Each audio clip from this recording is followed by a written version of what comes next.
The teachings within this book comprise the essence of the many facets of true knowledge received over a period of years by H.C. Randall-Stevens and his wife, El Eros El Erua. The book begins with an allegorical prologue called The Treasure House of Knowledge, and portrays how the seeker after true spiritual knowledge must absorb it stage by stage and not attempt to grasp the jewels of wisdom within God's treasure house before he is fitted to do so, or frustration will then be his lot.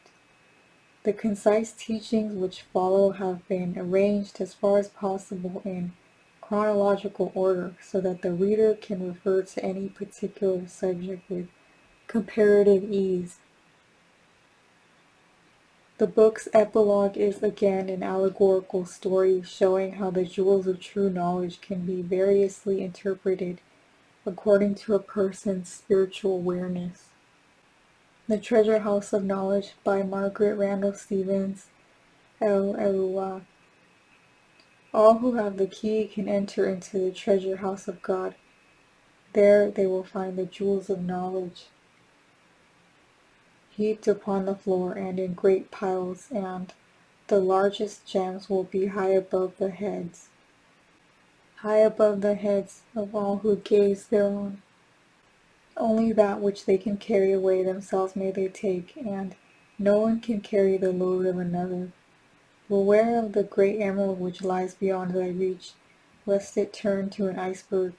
Seek not to grasp the largest sapphire, lest it becomes deep water, in which ye may be thrown, nor attempt to snatch the giant ruby, for it may become as blood in thy hand. Touch not the matchless pearl upon its glistening bed, nor yet the huge diamond so far above thee, but rather gather up those seed pearls around thy feet, those diamond chips which look so humble, yet are these not fragments of the diamond? I say unto ye, all those gems which ye count as lowly when seen amidst the vastness of the riches within this limitless treasure house are yet mighty in the dark places and the midst of earth, where their light may act as beacons to those men of earth who have as yet not found their way into the treasure house, for verily is the key withheld from those who would plunder and creep in as thieves.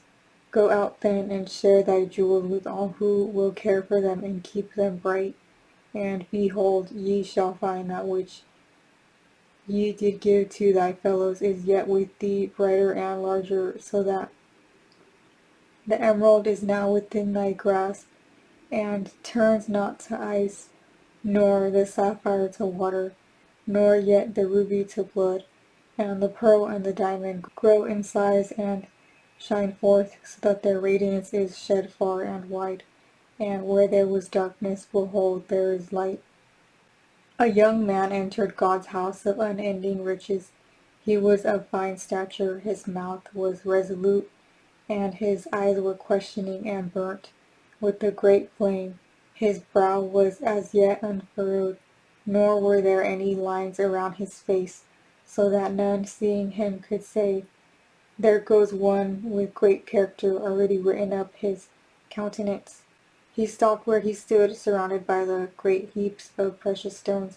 His eyes looked with little interest at those jewels beneath his feet, which gleamed and sparkled, throwing out their radiance and color.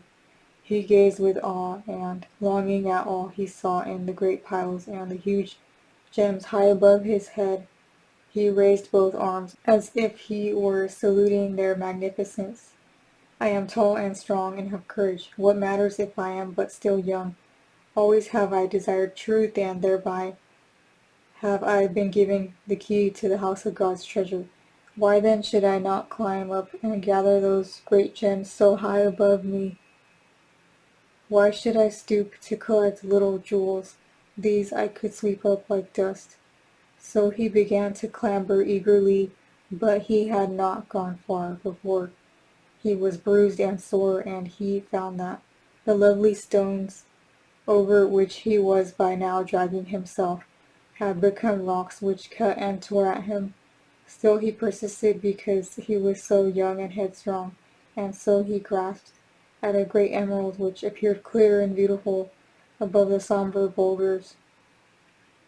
Yet even as he touched it, a cruel cold enveloped him, so that he froze to the rock on which he balanced. And as he looked, the emerald became a jagged iceberg and moved majestically away. Undaunted, he scrambled over another heap to the blue sapphire, which, as he approached, grew dark and menacing. Suddenly he was engulfed in a deep ocean, and only when he felt he was being dragged to its fathomless depths did he find himself once again on the floor of the treasure house. He was weak and exhausted, yet once more he dragged himself over heaped piles to where the great ruby glowed. He caught it to him with a cry of triumph, only to shrink back in horror as his hands dripped with blood. He sat stunned and sick for a while, but at last he began to understand. Sadly he looked at the lovely pearl, then down at the crowded seed pearls, and a little smile played around his mouth and a few lines settled there, so that his mouth looked kinder, and he gazed quietly up at the blazing diamond and then down at the little winking points of light at his feet, and his eyes became thoughtful and he looked as one who has known pain. Quietly he gathered up his pile of the smaller gems and turned to leave, but at the door he paused. Grant that these I bear in my hands will enable those to whom I go to join together, to learn thy truths even as thou hast taught me, thy servant. If I be worthy to teach those men of earth who will hear me, then shall I return here again for those gems which thou wilt guide me to collect as time goes on. And the jewels in his hands glowed with great radiance as he went out into the night. Time passed, and again he returned. This time his face bore witness that much tolerance had entered into him, but humor there was too, as the little lines about his eyes proclaimed. From this countenance shone forth a light, and love looked out from his eyes. He did not have to clamber now, nor did he need to stoop. A great emerald was in his hand, and his eyes sought its beauty. Neither did he covet more than this one perfect stone, and so it was whenever he returned. Many visits he made, many flawless gems he took back singly, and yet each time marked a new radiance upon his face, so that he and the jewel he bore away were as one great light. There came a time when he returned no more, because his store was now complete. Now he beheld before him a wondrous and living jewel which shone as a mighty light, and which seemed to have within its heart all those great gems which he had so tirelessly collected through time. And a voice spoke thus, "Look back, my son, and see the work of thy hand." And he looked and saw a great staircase leading downwards into the haze of earth, and he saw that it was built of all the myriad fragments of those lesser jewels which, at the beginning of his quest, he had heedlessly called dust. Then as he bowed his head, there emerged from the haze a great multitude of people who had joy upon their faces as they placed their feet upon the staircase of color and light, and lifted their eyes to behold the radiance to which they were climbing. Then he who stood before the threshold of the ultimate jewel lifted up his arms in greeting and was received into his heart. And the voice spoke again. "This is my beloved Son who has entered into atonement with the giver of life eternal, and ye are my children who have come home at last." Wisdom. Wisdom is the ability to acquire knowledge and use it in the service of others. Tomorrow's wisdom is the fulfillment of today's knowledge that was born out of yesterday's beliefs. Our beliefs are our own, but what we know is even more important than our beliefs, for it is the ability to convert these beliefs into truth which will lead us to ultimate wisdom. Where there is discernment and right judgment, there can be no disillusionment. This can only have being where the former are lacking. We also build and add to our karmas by lack of these two essential attributes. We become smug with our so-called disillusionment of things and people in life, but never stop to think that through our lack of discernment and judgment, we in turn will disillusion others who lack them also. Discernment and good judgment are the children of wisdom and lead us to true understanding and knowledge. Wisdom is that discernment which allows us to assess those things which are put before us, sifting that which is true from that which is either a half or a non-truth. Wisdom is not knowledge, it is the torchlight of discernment through which we arrive at true knowledge. It is that thing which illuminates the inner consciousness of our own souls. It is the direct link between ourselves and the creative life force which vibrates throughout the great limitless universe. Knowledge and understanding. Belief is a stepping stone along the cosmic roadway. Knowledge is the goal through which we pass to atonement with Him. Blind or passive faith in an ideal or spiritual concept depends for its existence upon the promptings and utterances of others, whereas active faith is nourished and rewarded by true knowledge, for its driving force is the realization of the God consciousness within. The wise man never denies a possibility but continues searching until he has made of his problem a living fact or a dead fantasy. Then only will his mind be at rest through the knowledge he has gained in his quest for truth. The wise man is always seeking more knowledge, and in his searchings will not scorn what at first sight may seem to be at variance with established opinions, lest in so doing he lose a jewel of wisdom worth more than all the treasures of earth. When the neophyte approaches the tree of knowledge, he must explore each branch, each leaf, each flower, if he would find the fruits of understanding, which hold within their heart the kernel of truth.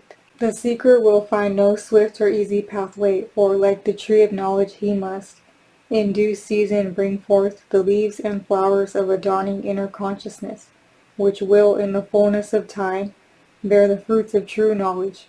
All things await the selfless seeker, but they fall not to the lot of any man out of his season. The scope of the knowledge we possess is measurable in our daily lives and actions, whether we be selfish or selfless, sincere or insincere.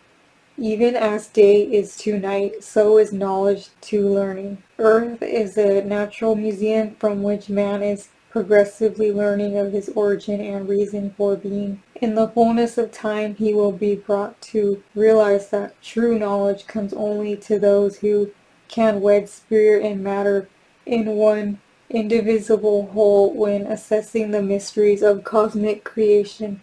Those things which are of the spirit waste not time with many words, but speak simply into the souls of men the mysteries of divine wisdom. Knowledge must come through the spirit, and he who knows not the temple of the soul has not opened the doors of God's treasure house. The clouds of mystery fade into nothingness when understanding dawns. This is a logical truism, yet few people are prepared to see the filmy clouds finally depart and welcome the clear dawn fearlessly. Mortal man, bereft of spiritual knowledge and understanding, is but a storm-tossed ship without the means of self-protection. Only in the knowledge of the hidden places of his divine self can he find the harbor refuge of harmony in the Great Spirit, the All-Father, Truth. If we seek truth sincerely, we shall find the doors of knowledge standing open before us. We can enter and carry away what we are entitled to, no more and no less. If we open up the windows of our minds, the truth will enter in and make herself at home, for truth can find her way through any crevice, any window, any open door. Truth is a limitless universe comprising an eternity of problems, complexes, probabilities, and possibilities. If we can consummate any of them into positive certainty, then we have unveiled a little the reality of nature's parenthood and all that is. and we shall be in closer harmony with our own inner consciousness. Truth is the ultimate aim of all earnest seekers. It is a tree with many branches and must be watered with the water of selflessness and untiring service to others. Truth is that which gushes through the mortal body like a clear stream of water. It heeds not the obstructions which lie within its path, but rather pushes these away in its onrush as it journeys towards the sea of knowledge which will embrace it, so that it becomes one with eternity. The human spirit within its mortal shell can only partake of that portion of truth to which it is attuned, and which it can therefore absorb. So accept that stream as it is released into thy shell, and know that it is one with the great whole. God consciousness. The consciousness of God is like an inward sun shining down the corridors of the temple of the soul. In its revealing rays, we can see to read clearly and understand the mysteries within the book of knowledge as we turn more and more of its pages. The mortal eye perceiveth the rays of the sun, that they make man's heart to rejoice and regard nature with the eye of understanding. So it is within the temple of man's soul, for within the sanctuary dwells the eternal ray of infinite consciousness, all too often, alas, shrouded and dimmed by selflessness and ignorance. The temple of the soul is the council chamber of God within each one of us. Let us enter it daily, lest the door become rusted with disuse and unopenable. That which is ultimately sought is cosmic consciousness. It is not found seeking beyond the veil, neither by looking for it in thy fellow men. It is found only by a constant inner seeking. This is the most profound truth of all that the master teachers have striven to give unto man.